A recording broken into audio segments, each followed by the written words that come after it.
कहाँ से कहाँ तक? 14 से 18। पहला नंबर में पढ़े थे समानता का अधिकार। किसका? समानता का अधिकार। समानता का अधिकार। अनुच्छेद बताओ। 14 से 18। 14 से 18 तक हम लोग समानता का अधिकार। उसके बाद दूसरा नंबर में जो मौलिक अधिकार था वो क्या था? Right to equality. Right to freedom था, इक्वालिटी नहीं था। राइट टू इक्वालिटी तो यही हो गया। समानता ही बोलते हैं, इसी को बोलते हैं। किसको क्या बोलते हैं? Right to equality. राइट नहीं। Freedom sir. अब दूसरा नंबर में स्वतंत्रता का अधिकार। नहीं तो क्या बोले हम लोग पहले पढ़े थे समानता, राइट इक्वालिटी। नहीं उसमें क्या क्या था?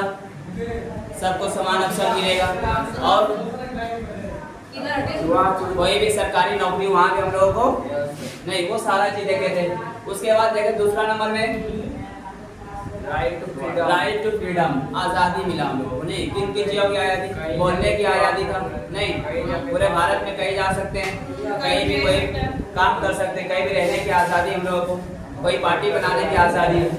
उसके बाद तीसरा नंबर में क्या पढ़े थे? क्या सर? तीसरा नंबर में 19 से 22। तीसरा नंबर में पहला में पढ़े स्वतंत्रता का अधिकार, दूसरा में पहला में पढ़े समानता का अधिकार और दूसरा में स्वतंत्रता का अधिकार, तीसरा में शोषण के विरुद्ध अधिकार। मतलब हम लोग किसी को या मानव तस्करी नहीं कर सकते, नहीं किसी से जबरदस्ती काम नहीं करवा सकते, नहीं जैसे वहाँ था 6 से 14 वर्ष के बच्चों को फ्री में शिक्षा भी दे रहा है सरकार। नहीं मतलब उससे हम लोग अगर 14 से 6 मतलब 14 साल से नीचे के अगर कोई बच्चा है जिसको हम लोग जबरदस्ती या फिर काम नहीं करवा सकते। नहीं तो ये सारा हम लोग पढ़ लेते। आज पढ़ेंगे धार्मिक स्वतंत्रता का अधिकार। नहीं क्या पढ़ेंगे? धार्मिक स्वतंत्रता का अधिकार, जिसको कि इंग्लिश में बोलते हैं right to freedom of religion. नहीं बोलते चौथा। ये कौन सा है मेरा? चौथा है। इससे पहले 3 हम लोग पढ़ चुके। पहला पढ़े समानता का, दूसरा पढ़े स्वतंत्रता का और तीसरा पढ़े शोषण के विरुद्ध का अधिकार और चौथा है हमारा धार्मिक स्वतंत्रता का अधिकार, जिसको कि इंग्लिश में बोलते हैं right to freedom of religion. बोलते हैं ये भारत को क्या बोला? ये भारत को एक धर्मनिरपेक्ष मतलब सेकुलर, यहाँ कोई भी धर्म को बढ़ावा नहीं मिलेगा या फिर राष्ट्र का कोई धर्म नहीं होगा।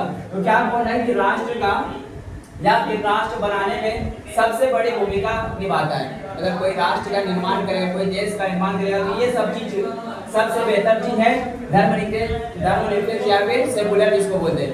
मतलब एक राष्ट्र में बहुत सारा धर्म के लोग रह सकता है, नहीं मतलब किसी जाति को अगर बढ़ावा नहीं देगा इससे क्या हो सकता है कि कोई भी धर्म को मान सकता है, कोई भी धर्म का प्रचार कर सकता है। इन सब की जब आज़ादी मिलेगा तो एक अच्छा राष्ट्र बनेगा। नहीं सबको अगर समानता मिलेगा धर्म को लेकर के तो एक अच्छे राष्ट्र का निर्माण होगा। तो ये सबसे बड़ी भूमिका निभाता है, जिसका वर्णन संविधान के अनुच्छेद 25 से लेकर के 28 तक हम लोग क्या धार्मिक स्वतंत्रता का अधिकार के बारे में पढ़ेंगे एक आर्टिकल। बोले 28 तक क्या किया है? इनका मुख्य उद्देश्य है सुनिश्चित करना कि भारत में रहने वाला हर व्यक्ति अपने विश्वास के अनुसार जी सके।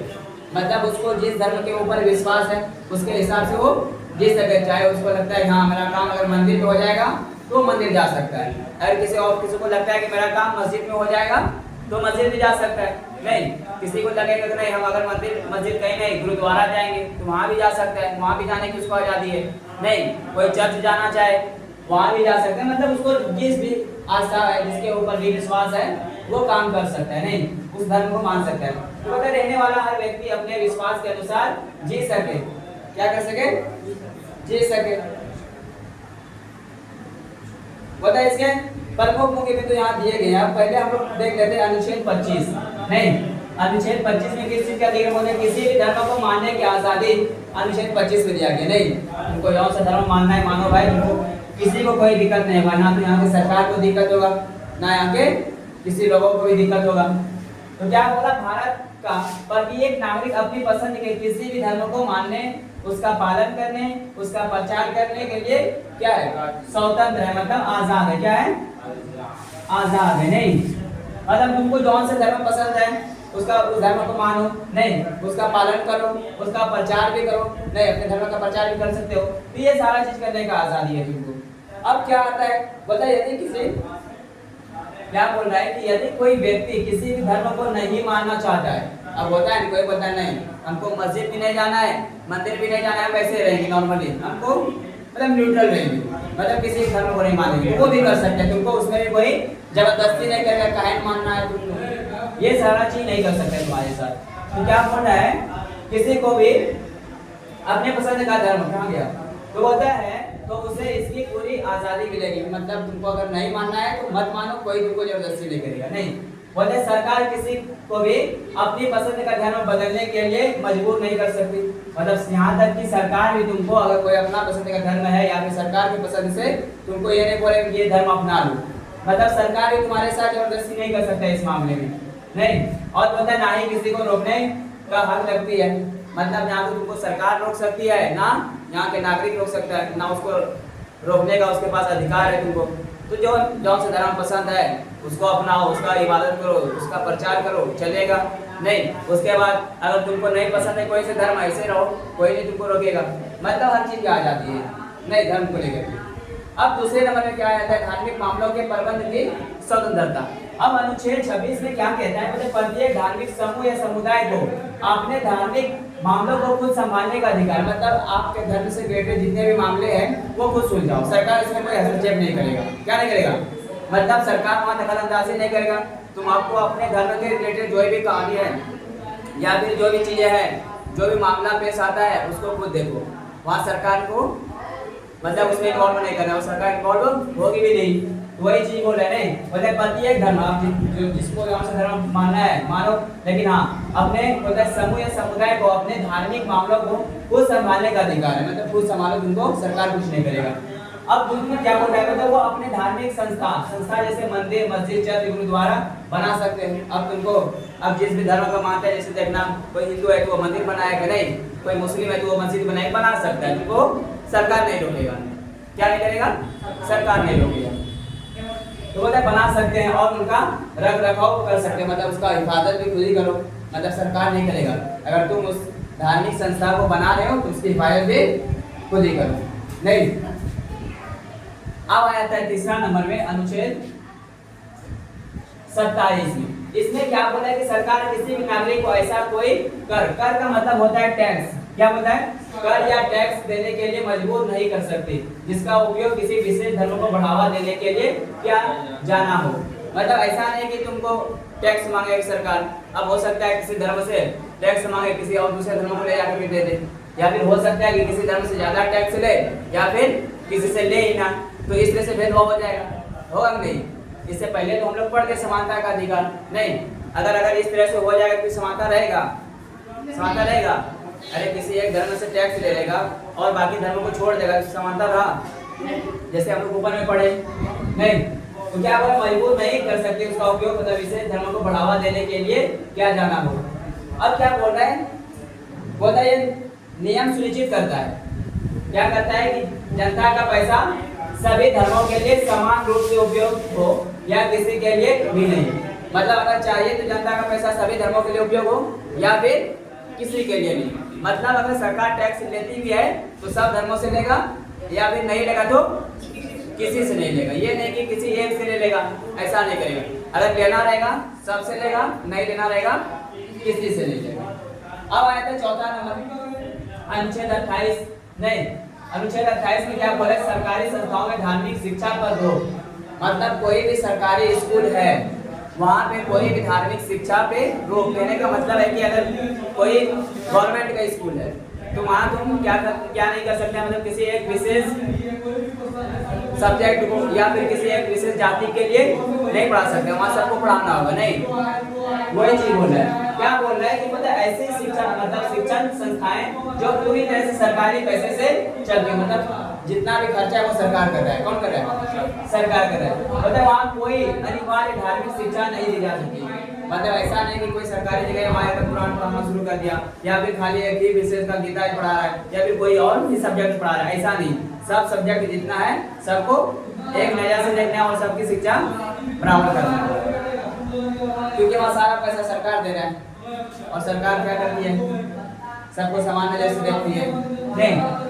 अब बोलता है इसका उद्देश्य, ये जो धार्मिक स्वतंत्रता है इसका उद्देश्य क्या है, ये जो मौलिक अधिकार हम लोगों को मिला है इसका क्या मकसद है, वो चीज बोल रहे हैं। नहीं बताइए कि सरकारी स्कूलों में किसी एक धर्म को दूसरे से श्रेष्ठ दिखाया जाए और सभी छात्र सहज महसूस हो। मतलब ये नहीं है कि किसी एक धर्म का आप देखो, अगर खाली बोलेगा तो उर्दू पढ़ाएंगे संस्कृत नहीं पढ़ाएंगे फिर दिक्कत हो जाएगा, होगा नहीं, तब तो लगने लगेगा नहीं ये तो इसी धर्म वाले को ज्यादा मान रहे हैं, भेदभाव होगा नहीं। अरे कोई और जाति का बच्चा जगह नहीं लगेगा, हो खाली यहाँ उर्दू पढ़ाता है या संस्कृत पढ़ाता ही नहीं तो लगेगा नहीं ये मुसलमानों को ज्यादा बढ़ावा दे रहा है, नहीं, या फिर उर्दू जो पढ़ता है उसके लिए ज्यादा अच्छा है, बाकी लोगों के लिए क्या हो जाएगा, सही रहेगा, नहीं होगा। तो वही चीज बोला है कि किसी सरकारी स्कूलों में किसी एक धर्म को मतलब किसी एक विशेष धर्म को दूसरे से श्रेष्ठ दिखाया जाए या सभी छात्र सहज महसूस करें। मतलब ऐसा ना कि किसी एक धर्म के लिए अच्छा पढ़ाई हो रहा है वो लोग पूरा अच्छा महसूस करें, बाकी लोगों को लगे नहीं मेरे लिए कुछ अच्छा नहीं है, नहीं ऐसा नहीं कर सकता। अब बोलते हैं भारत में धर्मनिरपेक्षता का क्या मतलब है, मतलब सेकुलर क्या है या फिर सेकुलरिज्म क्या मतलब क्या है। बोलता है पश्चिमी देशों में धर्मनिरपेक्षता का मतलब होता है धर्म और राज्य का पूरी तरह अलग होना। मतलब धर्म और राज्य, मतलब राज्य कहने का मतलब देश और धर्म पूरी तरह से अलग हो। लेकिन क्या बोले, लेकिन भारत में इसका मतलब क्या है, बोलता है इसका मतलब यह है कि राज्य कहने का मतलब सरकार, राज्य इसको बोलते हैं सरकार, ये स्टेट वाला राज्य नहीं है। क्या बोले, राज्य का मतलब समझो सरकार, बोलता है सरकार का अपना कोई आधिकारिक धर्म नहीं होगा, मतलब सरकार कोई ऐसे धर्म को नहीं बढ़ावा देगा या फिर सरकार का किसी धर्म के ऊपर कोई अधिकार नहीं होगा, नहीं। अब दूसरा नंबर में क्या बोल रहा है, बोलता है राज्य सभी धर्मों को समान का मतलब है ये वाला समान और सम्मान, ये क्या है, ये समान का मतलब है बराबर, क्या है बराबर, और ये वाला सम्मान का मतलब क्या है रिस्पेक्ट, क्या है रिस्पेक्ट, नहीं रिस्पेक्ट और सुरक्षा देगा।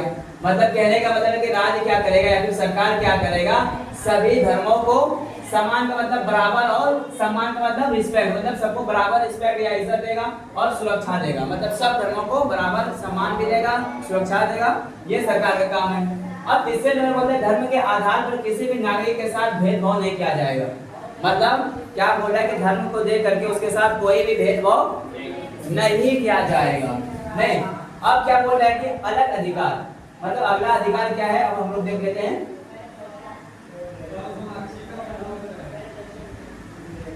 अब अगला अधिकार है सांस्कृतिक और शैक्षणिक अधिकार, नहीं, यह अधिकार विशेष रूप से अल्पसंख्यकों यानी माइनॉरिटीज के लिए है ताकि वो अपनी भाषा और संस्कृति को बचा सके। मतलब उसके लिए है अल्पसंख्यक, उसको बोलते हैं जिसकी संख्या क्या है कम है। जैसे क्या बोल सकते हैं हम लोग, जैसे देखो अल्पसंख्यक किसको माना जाएगा, जैसे पाकिस्तान है, पाकिस्तान में ज्यादा मुस्लिम की आबादी होगी और सबकी कम होगी, तो वहाँ पाकिस्तान में जो और मतलब मुस्लिम के अलावा जितने भी और जाति के लोग हैं वो अल्पसंख्यक होंगे, मतलब जिसकी संख्या कम। जैसे भारत में क्या है, हिंदुओं की जनसंख्या ज्यादा है तो यहाँ क्या हो जाएगा, मुस्लिम अल्पसंख्यक हो जाएगा, नहीं, मतलब जिसकी संख्या सबसे ज्यादा होगा वो बहुसंख्यक या फिर उसको उससे मतलब क्या बोल सकते हैं इसको कि जिसकी संख्या सबसे कम हो, या फिर क्या हो जैसे पाकिस्तान में मुस्लिम हो जाएगा सबसे, और उसके अलावा जितने भी धर्म है वो अल्पसंख्यक में आएंगे। और भारत में अगर हिंदुओं की ज्यादा संख्या है तो बाकी जितने धर्म के लोग हैं वो अल्पसंख्यक में आए, मतलब जिसकी संख्या कम। तो अब क्या बोलते हैं पांचवा मौलिक अधिकार सांस्कृतिक और शैक्षणिक अधिकार यानी कल्चरल एंड एजुकेशनल राइट्स।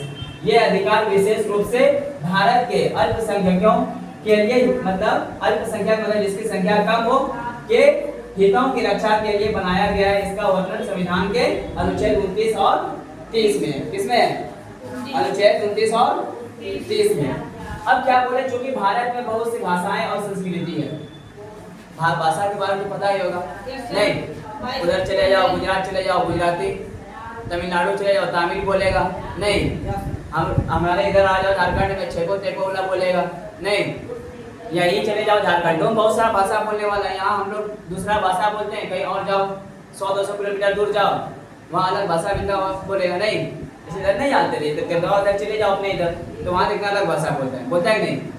कहीं पहाड़ी इलाका जाओ उधर कोई और भाषा बोलेगा। तो क्या बोलता है कि मतलब बहुत सी भाषाएं, मतलब भारत में अगर पूरे देश की बात करें तो बहुत सारी भाषाएं बोल रहे हैं, और संस्कृति मतलब सबका अपना अपना कल्चर अलग है नहीं।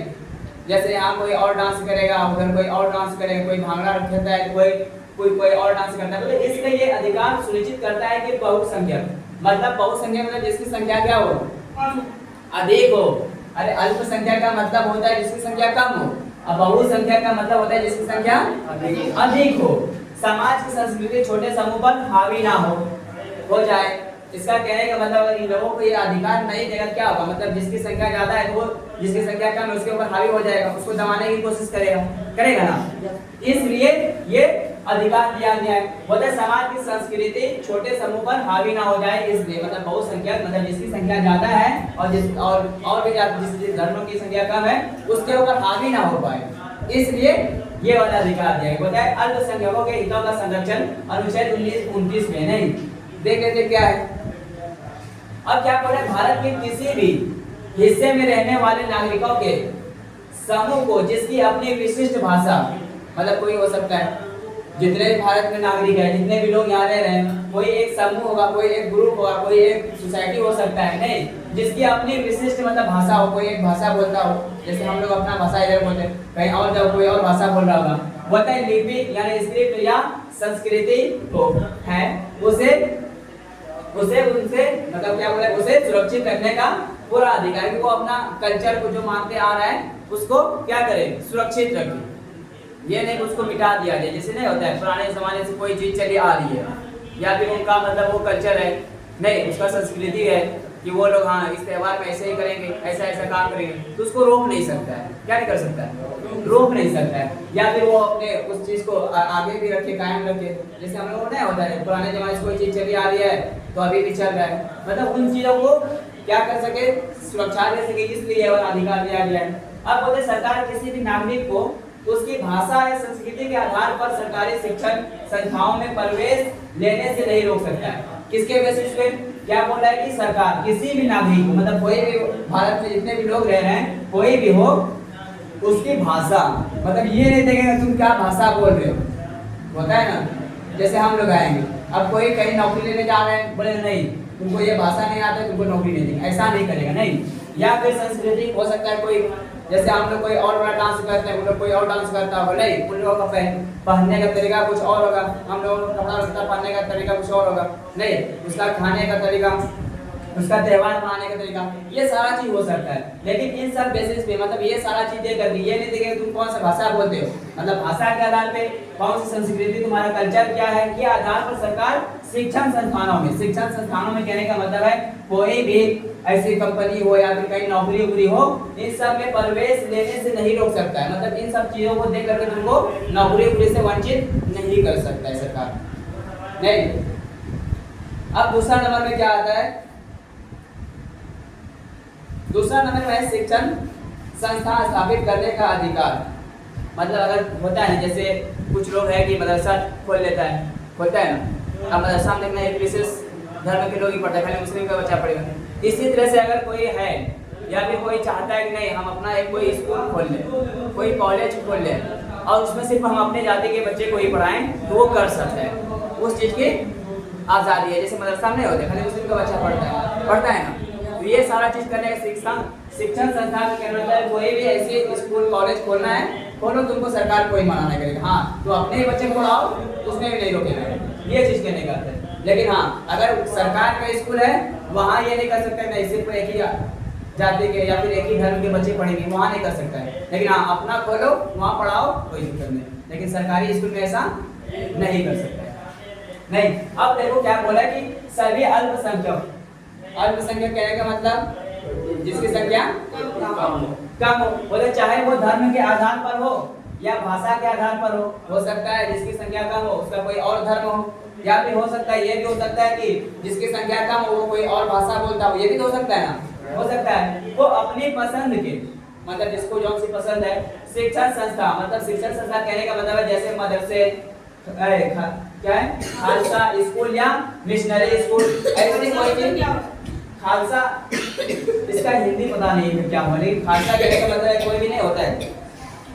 जैसे इन लोगों में भी होता है कि कोई एक जाति के लिए जिससे हम लोग मदरसा चलाते हैं, तो ये लोग क्या करेगा, ये लोग मतलब अदर कास्ट, जैसे हम लोग मदरसा चला रहे हैं, जैसे क्या बोलेंगे, जैसे यहाँ देखना संत थॉमस लोग नहीं है, वो बुला रहे, ऐसे जो ईसा मसीह वाला नहीं है संत थॉमस लोग, वो लोगों का भी देखना बड़ा बड़ा स्कूल है नहीं।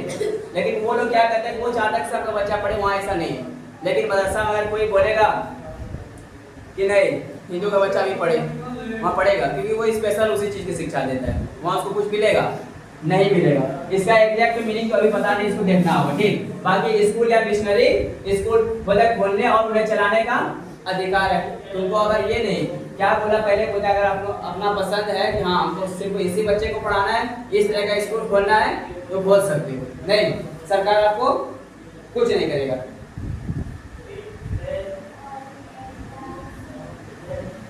अब देखो क्या बोला आगे, बोलते सरकार इन संस्थाओं को आर्थिक सहायता मतलब ग्रांट देते समय इस आधार पर भेदभाव नहीं करेगी कि वो किसी अल्पसंख्यक समुदाय के प्रबंधन में है। मतलब अगर सरकार को कोई सहायता देना होगा, आर्थिक सहायता देना होगा, तो ये क्या नहीं देखेगा, समय बोलता है आधार पर, मतलब भेदभाव नहीं करेगा कि उसकी कौन सी संख्या है, या फिर ये नहीं देने और इसकी संख्या कम है जिसको वो ग्रांट या फिर वो सहायता नहीं देगी, ये नहीं करेगा। अगर देना रहेगा तो ऐसे भी दे देगा, नहीं मतलब संख्या दे करके या फिर भाषा दे करके सरकार ऐसी कोई काम नहीं करेगी। अब क्या बोल रहा है कि ये अधिकार क्यों महत्वपूर्ण है, मतलब ये बोल रहा है कि ये अधिकार क्यों इंपॉर्टेंट है, जिसको क्या बोले थे हम लोग कल्चरल एंड एजुकेशनल राइट्स, नहीं ऐसे एक बोलता है क्यों जरूरी है, इस चीज को बताना है। क्या बोल रहा है, बोलते ये अधिकार क्यों महत्वपूर्ण है, बोलते हमारे संविधान मतलब हमारा संविधान मानता है कि विविधता भारत की ताकत है। ये चीज हम कल भी बताए थे, विविधता किसको बोलते हैं, अलग अलग होना, क्या होना, अलग अलग होना, नहीं अब अलग अलग कितने सारे बेसिस पे हो सकता है, पहनावे के बेसिस पे हो सकता है, नहीं खान पान के बेसिस पे हो सकता है, रहन सहन के बेसिस पे हो सकता है, साथ ही साथ भाषा के बेसिस पे हो सकता है, नहीं भाषा के आधार पे हो सकता है, नहीं कोई कोई और भाषा बोले, नहीं भाषा भी हो सकता है, किसी का धर्म भी हो सकता है। मतलब इतना हमारे भारत में डाइवर्सिटी है, इतना विविधता है, जिसके कारण क्या है, क्या बोला हमारा संविधान मानता है कि भारत क्या है, विविधता की ताकत रही है, मतलब इसमें बहुत सारे लोग रह रहे हैं, यही इनकी ताकत है और सबको समान संरक्षण मिल रहा है। नहीं बोले यदि छोटे समूहों को अपनी भाषा और पहचान, क्या बोले छोटे समूह कहने का मतलब जिसकी संख्या यहाँ देश में कम है, बहुत सारा ऐसा है ना एसटी एससी है दलित है, उन लोगों की संख्या अभी भी क्या है, बहुत कम है। मतलब